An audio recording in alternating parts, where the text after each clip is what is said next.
ಕೋಲಿ ಕಬ್ಬಲಿಗ ಸಮಾಜದ ವತಿಯಿಂದ 29ನೇ ತಾರೀಕಿಗೆ ಸೋಮವಾರ ದಿವಸ ಸ್ವಾಭಿಮಾನಿಗಳ ಬೃಹತ್ ಪ್ರತಿಭಟನೆಯನ್ನ ನಾವು ಕಲಬುರಗಿ ನಗರದ ಕೋಲಿ ಭವನದಲ್ಲಿ ಪೂರ್ವಭಾವಿ ಸಭೆಯನ್ನ ಮಾಡಿ ಒಂದು ತೀರ್ಮಾನವನ್ನ ಮಾಡಿದ್ವಿ. ತೀರ್ಮಾನ ಆದ ನಂತರ ಕಲಬುರಗಿ ಜಿಲ್ಲೆ, ಯಾದಗಿರಿ ಮತ್ತು ಬೀದರ್ ಜಿಲ್ಲೆಗಳ ಪ್ರತಿ ತಾಲೂಕುಗಳಲ್ಲಿ ಪೂರ್ವಭಾವಿ ಸಭೆ ಮಾಡತಕ್ಕಂತ ಕೆಲಸವನ್ನ ಮಾಡಿದ್ವಿ. ಬಹಳ ಯಶಸ್ವಿಯಾಗಿ ಕೂಡ ನಡೆದು ತದನಂತರ ಹೋರಾಟದ ಎಲ್ಲ ತಯಾರಿಯನ್ನ ನಾವು ಮಾಡಿದ್ದೇವೆ. ನಮ್ಮ ಬೇಡಿಕೆ ಬಹಳ ಸ್ಪಷ್ಟವಾಗಿದೆ. ಗಂಗಾ ಮತ ಅದರ ಉಪಜಾತಿ ಅಂತ ಹೇಳಿ 2014ರಲ್ಲಿ ಕೇಂದ್ರಕ್ಕೆ ಪ್ರಸ್ತಾವನೆಯನ್ನ ಹೋಗಿತ್ತು.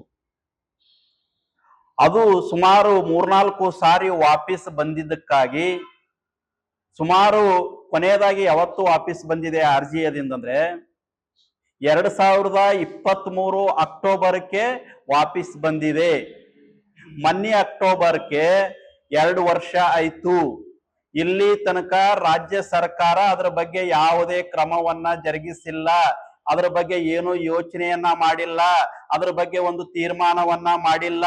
ಹಾಗಾಗಿ ನಾವು ಸಮಾಜದ ಎಲ್ಲ ಬಂಧುಗಳು ಯೋಚನೆಯನ್ನ ಮಾಡಿ ಹೋರಾಟದ ಹಾದಿಯನ್ನ ಹಿಡಿಬೇಕಾದಂತ ಅವಶ್ಯಕತೆ ಬಂದಾಗ ನಾವೆಲ್ಲರೂ ಕೂಡಿ ತೀರ್ಮಾನವನ್ನ ಮಾಡಿ ಹೋರಾಟವನ್ನ ನಿಗದಿ ಮಾಡಿ ಪ್ರಚಾರವನ್ನ ಮಾಡಿದ್ದೇವೆ.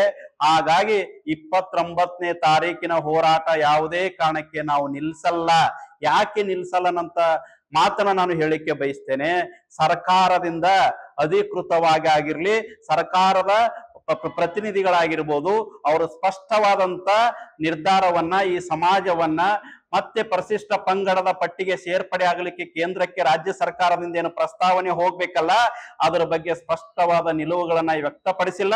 ಯಾವುದು ಅಧಿಕೃತವಾದಂತ ಸಭೆಗಳಾಗಿಲ್ಲ, ಅಧಿಕೃತವಾದಂತ ಆದೇಶಗಳಾಗಿಲ್ಲ. ಹಾಗಾಗಿ ನಮ್ಮ ಹೋರಾಟವನ್ನ ನಮ್ಮ ಸಮಾಜ ಬಾಂಧವರ ಎಲ್ಲರಿಗೂ ನಾನು ಕೈ ಮುಗಿದು ಕೇಳ್ಕೊತೇನೆ. ನೀವೆಲ್ಲರೂ ಕೂಡ ಸ್ವಾಭಿಮಾನಿಗಳು. ಸಮಾಜ ಹಿತಕ್ಕಾಗಿ ಈ ಹೋರಾಟವನ್ನ ನಡೀತಾ ಇದೆ. ಯಾವುದೇ ಊಹಾಪೋಹಗಳಿಗೆ ತಲೆ ಕೆಡಿಸ್ಕೋಬೇಡಿ.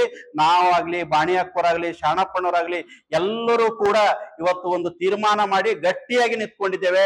ಹೋರಾಟ ನಾವು ನಿಲ್ಸಲ್ಲ. ಸರ್ಕಾರ ಮಾತುಕತೆ ಮಾಡಬೇಕು. ಮೊನ್ನೆ ಜಿಲ್ಲಾ ಉಸ್ತುವಾರಿ ಸಚಿವರಲ್ಲಿ ನಾವು ಮನವಿಯನ್ನ ಮಾಡ್ಕೋತೇವೆ. ನಿನ್ನೆನೂ ಕೂಡ ನಾವು ಪ್ರೆಸ್ ಮೀಟ್ ಅನ್ನ ಮಾಡಿ ಹೇಳಿದ್ದೇವೆ.